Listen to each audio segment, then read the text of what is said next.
It is Valentine's Day. Again. Didn't we just do this last year? How often are we expected to be romantic? No matter. I realized that after Romance Bot and Compliment Bot, it's obvious that you'll be looking to me for romance. And I have no intention to disappoint. So after all that, how do we up the ante? It's obvious. We include fire. As we all know, there's a direct correlation between romance and candle size. So for this Valentine's Day, I'm gonna make a ridiculously huge and extra fiery candle. Thankfully, I've planned ahead by finding as much cheap wax as possible. The plan is to use thrift store candles to put together as much of the candle as I can and then fill in the rest with bulk soy wax. It didn't fit particularly well, so I had to resort to violence, which seemed to work quite nicely.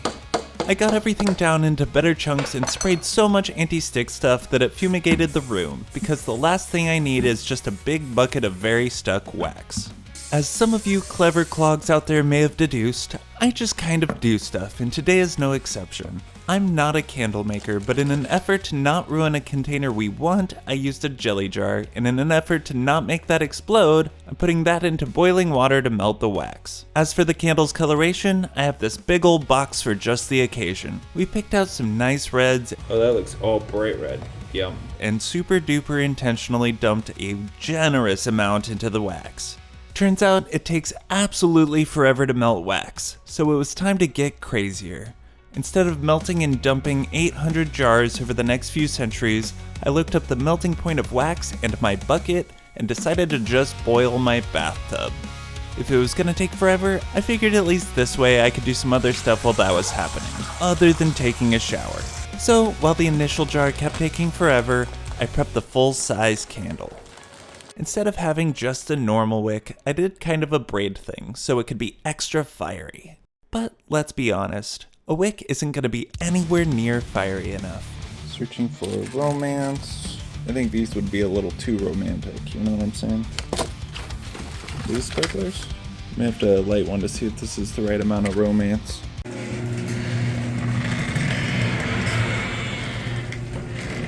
Perfect. Now it's romantic. There we go. Romance. With this, the candle will function as intended. Maybe even how all candles should. But since I don't want to burn down my house, that probably means we should eat outside. By this point, the initial jar was feeling silly, but now it's ready, so in it goes. Beautiful. Really a difference maker. Anyway, now that the candle is ready to rock, into the bathtub it goes. It's time to melt it into submission.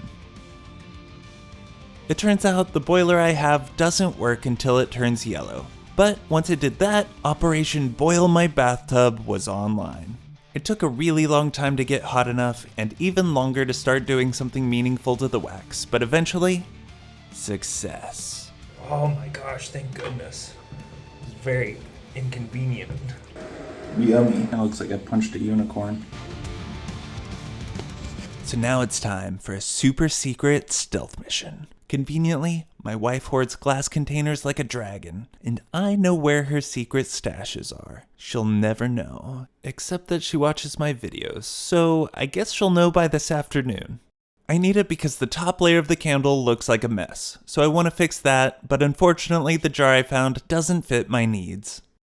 Since plastic worked before, I scouted out a decent option that wasn't full of nonsense and boiled a fresh batch of wax. While we're at it, I also want to fix the uncentered wick, and the lack of wicks, and sparklers. And, conveniently, that marks how far down this goes. So break here. Now we're talking, yes. After boiling it into oblivion, I topped off the candle with the molten wax for its glorious final form. Oh yeah. Oh crap. Ow. That's less hot than I thought it'd be. Okay, whatever, it worked. Once it solidified, it was time to see if I had made a fun Valentine surprise or a massive mess.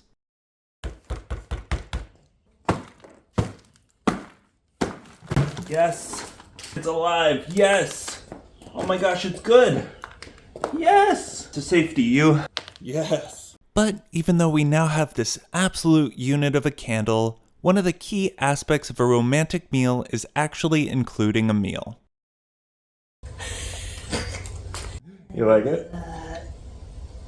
That's something.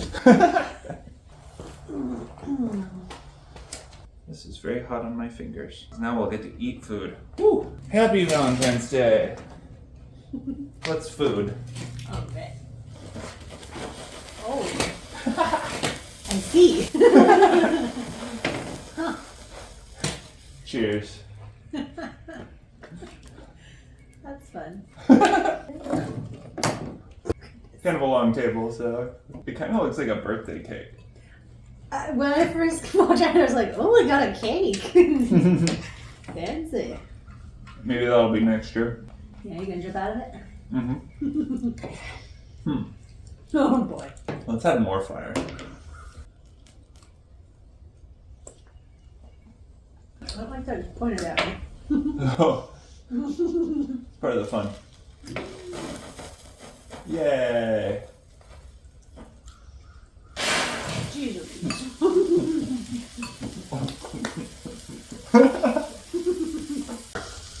I feel endangered.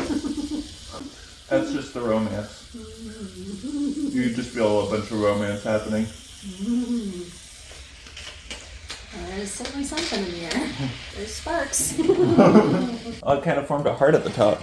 Oh. Thanks to our epic candle, that's another Valentine's in the bag. Let me know if you have thoughts on how to be even more romantic next year, and have a good one.